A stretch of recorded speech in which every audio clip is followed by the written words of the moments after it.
Hello and welcome friends, मैं रजनी पाल गुडगू sipping classes में एक बार फिर आपका बहुत बहुत स्वागत करती हूँ। आज मैं आपके लिए फुल डीप नेक ब्लाउज की कटिंग का वीडियो लेकर आई हूँ, जिसे बार बार कमेंट में हमसे पूछा गया है कि मैम बैक का डीप नेक ब्लाउज का आपने पैटर्न हमें बताया है, उसका फ्रंट भाग भी किस प्रकार से लेना है, कैसे लेना है और क्या क्या चेंजेस उसमें करने हैं, उन सब का एक वीडियो मैं आपके लिए आज तैयार करके लेके आई हूँ। तो आज मैं आपको इसे बहुत ही एक्सप्लेन करके आपको इसे समझाने वाली हूँ। तो प्लीज वीडियो को ध्यान से देखिएगा, एंड तक देखिएगा, ताकि आपको ये अच्छे से समझ में आए। तो चलिए देर ना करते हुए हम फुल डीप नेक ब्लाउज की कटिंग स्टार्ट करते हैं। अगर आप सिलाई में एक्सपर्ट बनना चाहते हैं, सिलाई से जुड़ी नई नई चीजें सीखना चाहते हैं, तो आप हमारे चैनल को जल्दी से सब्सक्राइब कर लीजिए, बेल आइकन के बटन को ऑन कर लीजिए ताकि आने वाली नोटिफिकेशन आपको मिलती। देखिए, सबसे पहले हमने कपड़े को इस तरीके से बिछा लिया है। जैसा कि आपको पता है कि बंद भाग हम अपनी तरफ करते हैं और खुला भाग हम बाहर की तरफ करते हैं। स्क्रीन पर से आप नाप को नोट कर लीजिए। लंबाई हमारी 14 इंच की है, सीना हमारा 34 इंच का है, कमर हमारी 26 इंच की है और शोल्डर लगभग हमारा 12 इंच का है। और फुल डीप नेक ब्लाउज की हम कटिंग करने जा रहे हैं। 11 इंच का हम पीछे गला रखेंगे और आगे का गला हम 7 इंच का रखेंगे। देखिए, सबसे पहले हमें लंबाई का नाप लेना है। सबसे पहले हम पीछे का भाग बनाएंगे, उसके बाद हम आगे का भाग बनाएंगे। मैं आपको ये ब्लाउज 4 टक्स ब्लाउज की कटिंग में बताने जा रही हूँ। आप प्रिंसेस कट बनाना चाहे, 1 टक्स में बनाना चाहे, या आप इसे कटोरी वाले में बनाना चाहे, आप आपके हिसाब से इसे सेट कर सकते हैं। मैं आपको ये 4 टक्स ब्लाउज के पैटर्न में बताने वाली हूँ। देखिए, सबसे पहले आपको बैक साइड की लंबाई को लेना है। जो 14 इंच की है तो हम 1 इंच बढ़ा के लेंगे। हमारे पास लंबाई कितने इंच की हो जाएगी? 15 इंच की हो जाएगी। देखिए, 15 के बाद में हमारा 12 इंच का शोल्डर है। 12 इंच का शोल्डर है तो 12 का हम आधा करेंगे तो हमारे पास आएगा 6 इंच, और 6 में से हम 1 इंच माइनस करेंगे तो हमारे पास आएगा 5 इंच। देखिए, इस प्रकार से हमने यहाँ पे 5 इंच लिया। देखिए, अगर मान लीजिए 34 इंच का शोल्डर है और आपका अगर शोल्डर यहाँ पर 14 इंच आ रहा है, तो आपको क्या करना है? 14 इंच का पहले आधा करना है, 7 इंच आएगा, और उसके बाद में लगभग आपको उसमें से 1.5 से 2 इंच माइनस करना है अगर आप डीप गले का ब्लाउज बना रहे हैं। देखिए, हमने यहाँ पे शोल्डर कुछ 12 इंच लिया है, तो हमारा जो शोल्डर 12 इंच है, 12 का हम आधा करेंगे तो 6 इंच, और 6 में से हमने 1 माइनस किया तो हमारे पास कितना आएगा? 5 इंच आएगा। तो देखिए, जब भी आप शोल्डर का माप लें तो एक बार ध्यान रखें कि डीप नेक ब्लाउज की जब कटिंग हो तो हमें शोल्डर में से लगभग 1.5 से 2 इंच माइनस करना है, ताकि हमारा किसी भी प्रकार से शोल्डर खसके नहीं और कंधा उतरे नहीं। उसके बाद में देखिए, हम यहाँ पे 5.5 इंच पर निशान लगाएंगे। आर्म होल का जो निशान है हमने यहाँ पे 5.5 इंच का लगाया है। हमने यहाँ पे जो कॉर्नर बना लिया है, 1.5 इंच का लगभग हम कोने की आर्म होल की गोलाई का निशान बनाएंगे इस प्रकार से।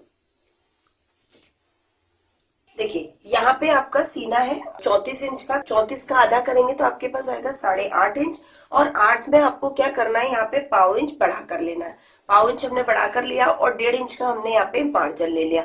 अगर आपके पास इसके फरमे है तो फरमे से भी आप बना सकते हैं, उससे भी इसी प्रकार से आपको शोल्डर को कम ज्यादा करना है, क्योंकि बहुत सारे लोग जो फरमे खरीदते हैं उनको शोल्डर का प्रॉब्लम आता है कि अगर हम गला आगे बढ़ाएंगे तो हमें क्या करना है। तो जब भी हमने आपको बताया कि शोल्डर को आपको हल्का सा कम करके लेना है, उससे भी आपकी कटिंग में बहुत ज्यादा आसानी आपको रहेगी। 26 इंच आपकी कमर है, 26 का चौथा करेंगे तो हमारे पास यहाँ पर आएगा लगभग 6.5 इंच। 6.5 में से हम 6.5 में एक टक्स का जोड़ेंगे 1 इंच, तो 7.5 इंच, और 1.5 इंच हम यहाँ पे मार्जिन का लगाएंगे। ये देखिए, इस प्रकार से हमने मार्जिन वाली लाइन से मार्जिन वाली लाइन और फिटिंग वाली लाइन से फिटिंग वाली लाइन को मिला दिया है। उसके बाद देखिए, लगभग हम यहाँ पर 2.5 इंच पर गले की कटिंग करेंगे। 5 इंच हमारा शोल्डर है, 2.5 इंच पर हमने गले की कटिंग करी, और 11 इंच हम इसे लगभग गले की लंबाई को उतारेंगे। 11 से 12 इंच भी आप रख सकते हैं, कोई इश्यू नहीं है। इतने शोल्डर पे आप 12 इंच गला भी तैयार कर सकते हैं। देखिए, अब हमें गले को वैसे तो देखिए इस प्रकार से बॉक्स बनाना है।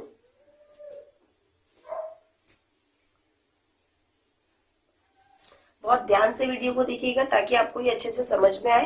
देखिए, जब भी आप डीप गले का ब्लाउज बनाते हैं, कई लोग होते हैं कि उन्हें गले डीप में पसंद होते हैं और लेकिन ज्यादा फैले हुए गले वो पसंद नहीं करते, तो आप उनके लिए इस प्रकार से शोल्डर गले को कट कर सकते हैं। लेकिन कई महिलाएं होती हैं जिन्हें क्या होता है, कई बहनें होती हैं जिन्हें क्या होता है, गले डीप में और थोड़े से फैले हुए पसंद आते हैं। तो देखिए, जब आप इस प्रकार से गले फैले हुए बनाएंगे तो आपको जो गोलाई है, जो बॉक्स के बाहर से गोलाई लेनी होगी, जिससे क्या हो, आपका गला फैला हुआ बने।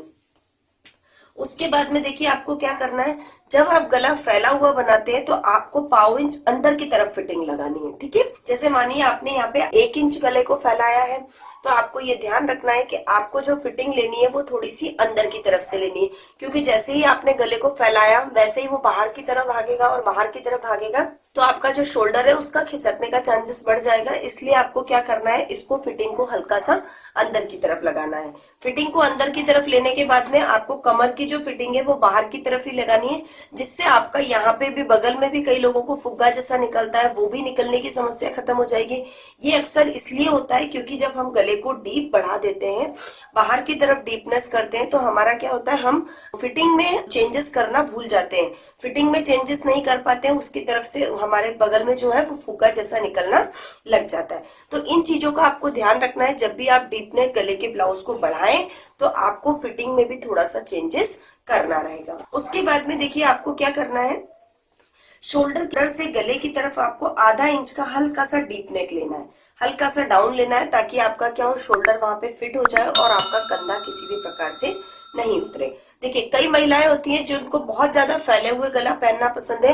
अगर आप बहुत ज्यादा गला फैला हुआ पसंद करते हैं तो आपको डोरी लगवाना बहुत जरूरी है, ताकि आपका गला किसी भी प्रकार से नहीं खसके।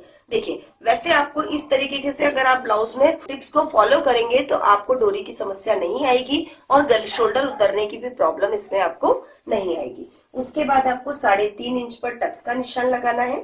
टक्स की लंबाई आपको लगभग 4.5 से 5 इंच पर लेनी है। ये देखिए ये हमारा हुआ 34 साइज का बैक साइड। अब मैं आपको इसका फ्रंट साइड का बताती हूँ। देखिए फ्रंट साइड में आपको खुले भाग की तरफ से निशान लगाना है। खुला भाग आपको 5 इंच पर लेना है। आर्म होल आपको लगभग 5.5 इंच पर लेना है और कॉर्नर बना देंगे हम। उसके बाद 1 इंच पर हमें यहाँ पे आर्म होल की गोलाई का निशान लगाना है और अंदर की तरफ लेते हुए थोड़ा सा हमें लेना है, ताकि हमारे शोल्डर वाले भाग में भी किसी प्रकार का फुलान ना रहे। देखिए उसके बाद गले की जो चौड़ाई हमें लेनी है वो लगभग 2.5 इंच पर ही लेनी है। आगे का गला हमने आपको बताया कि हम 7 इंच पर रखेंगे, तो देखिए हमने यहाँ पे 7 इंच पर गला रखा है। 2.5 इंच की चौड़ाई पे गले को फैलाते हुए हमें लेना है। उसके बाद में सीना हमारा यहाँ पे 8.5 इंच पर है, तो हमको पाव इंच बढ़ाकर लेना है और 1.5 इंच हमें यहाँ पे मार्जिन का लगाना है। उसके बाद में देखिए हमारी जो लंबाई है वो 14 इंच की है। हमें लगभग यहाँ पे 1.5 से 2 इंच लंबाई बढ़ानी है, तो यानी कि हमारी जो लंबाई आएगी वो कितने इंच की आ जाएगी, यहाँ पर 16 इंच की।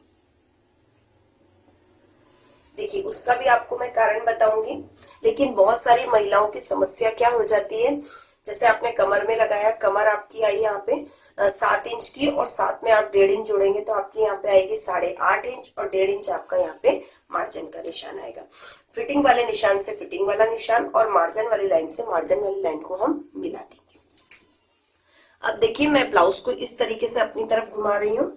देखिए उसके बाद आपको क्या करना है, यहाँ पे 3.5 इंच का एक बेल्ट की मार्किंग करनी है। देखिए नीचे से जो निशान हमने लगा लिया उसके बाद में हमें यहाँ पे 3.5 इंच की मार्किंग करनी है और पीछे की तरफ हमें लगभग 3 इंच पे मार्किंग करनी है। उसके बाद इस निशान को हमें डॉट डॉट के निशान से तिरछा मिला देना है। देखिए इस प्रकार से हमने तिरछा मिला दिया। अब आप देखेंगे यहाँ पे लगभग हमें 1 इंच ऊपर की तरफ बढ़ाया है। हमने 1 इंच यहाँ पे ऊपर की तरफ बढ़ाया और जो भी आपका बेल्ट की चौड़ाई है, जैसे मान लीजिए आपकी बेल्ट की चौड़ाई यहाँ पे 10.5 आ रही है और फिटिंग वाले निशान की तरफ आपकी 8.5 के लगभग आ रही है, तो 4.25 पे आपको बीचों बीच आपको यहाँ पे एक नीचे की तरफ हल्का सा डाउन देना पड़ेगा। देखिए जब भी आप बेल्ट का निशान लगाएं, मैंने ये बार बार आपको ये बताया है वीडियो में कि आपको स्ट्रेट बेल्ट का निशान नहीं लगाना है, क्योंकि वो बस्ट को क्रॉस करता है तो दिखने में बहुत ही गंदा लगता है और उसकी फिटिंग भी अच्छे से नहीं आती है। तो जब भी आप बेल्ट को लगाएं तो बेल्ट की मार्किंग एक बार और देख लीजिए कि जो आपने 3.5 पे मार्किंग करी है उसके ऊपर आपको लगभग 1 इंच की मार्किंग करके सेंटर से आपको हल्का सा आधा इंच नीचे देते हुए वापस से आपको जो लास्ट वाली लाइन है वहां पे मिलाना है। तो देखिए किस प्रकार से आपको शेप देना है। इस प्रकार से राउंड बेल्ट ही ब्लाउज में लगाने चाहिए, जिससे क्या होता है हमारे ब्लाउज की फिटिंग बहुत अच्छी आती है और दिखने में भी वो ब्लाउज बहुत ही सुंदर लगता है। तो आप देखेंगे कि जो हमारा बेल्ट है वो कितना गोलाई में गया है और कितना दिखने में अच्छा लग रहा है। उसके बाद देखिए यहाँ पे हमें लगभग 3.5 इंच पर निशान लगाना है। 3.5 इंच के बाद में हमें यहाँ पे 2.5 इंच लंबा निशान लगाना है। उसके बाद लगभग 1.25 इंच की चौड़ाई का हमें टक्स लगाना पड़ेगा। ये देखिए इस प्रकार से हमने टक्स लगाया। टक्स के बाद में यहाँ पे हमें 1.5 इंच दूरी पर एक टक्स लगाना है। ये देखिए 1.5 इंच दूरी पर हमने टक्स लगाया, जिसे हमें यहाँ पे लगभग 1.5 से 2 इंच की ऊंचाई पर हमें मिला देना है। ये देखिए यहाँ पे, ये देखिए इस प्रकार से। उसके बाद 1.5 इंच का टक्स हमें यहाँ पे लगाना है, जिसे हमें आर्म होल की गोलाई पर मिला देना है। ये देखिए इस प्रकार से। उसके बाद हमें 1.5 इंच का टक्स इस प्रकार से सामने की तरफ मिलाना है, जो हमें यहाँ पे भी हमें 1 से 1.5 इंच की दूरी पर मिला देना है। ये देखिए इस प्रकार से आपको टक्स लगाने हैं। आप देखेंगे कि हमारे टक्स कितने व्यवस्थित लगे हुए हैं, कहीं भी कोई सा टक्स एक दूसरे पर को क्रॉस नहीं कर रहा है। आप देखेंगे जब आप इन टक्सों को मिलाएंगे तो आपका जो शेप है वो कुछ इस प्रकार से गोल शेप बनना चाहिए। अगर आपका गोल शेप बनता है तो जो आपने टक्स के पॉइंट लिए हैं वो बिल्कुल सही है, किसी भी प्रकार से आपको उसमें चेंजेस नहीं करना है। और अगर आप इस तरीके से टक्स लगाएंगे तो आपके जो टक्स में कई लोगों को व्यवस्थित नहीं बैठते हैं, तो वो आपके बिल्कुल भी इस तरीके की गड़बड़ इसमें नहीं होगी। तो आगे की तरफ आपको गले में भी हल्का सा डाउन देना है, जिससे आपका शोल्डर खसके नहीं। देखिए डीप नेक ब्लाउज में जो भी जिस तरीके की शोल्डर और आर्म होल से रिलेटेड प्रॉब्लम आती है वो मैंने आपको इस वीडियो में बहुत अच्छे से क्लियर की है कि आपको किस तरीके से शोल्डर लेना है और किस तरीके से आर्म होल लेना है। टक्स अगर आप व्यवस्थित लगाएंगे तो पीछे से आपका ब्लाउज उठने की प्रॉब्लम भी खत्म हो जाएगी। और जब भी आपका ब्लाउज पीछे से उठता है तो प्लीज ध्यान रखिए कि आपको पीछे कमर पट्टी जरूर लगानी है, जिससे आपका ब्लाउज ऊपर की तरफ नहीं भगे। और मैंने आपको इसमें ड्राफ्टिंग में बहुत सारी चीजें छोटी छोटी भी बताई हैं, इसलिए वीडियो को बहुत ध्यान से देखिएगा, स्किप नहीं कीजिएगा, नहीं तो आपका हो सकता है कोई इंपॉर्टेंट पॉइंट छूट जाए। तो मुझे आशा है कि आपको ये वीडियो पसंद आएगा, आप इसे बनाने की प्रैक्टिस जरूर करेंगे। फिर भी अगर आपको कोई प्रॉब्लम आती है, फिर भी अगर आपको कोई दिक्कत आती है तो आप हमें कमेंट कीजिए, हम आपकी प्रॉब्लम्स को दूर करने की पूरी कोशिश करेंगे। आज के वीडियो में इतना ही, मिलते हैं नेक्स्ट वीडियो में। Thank you.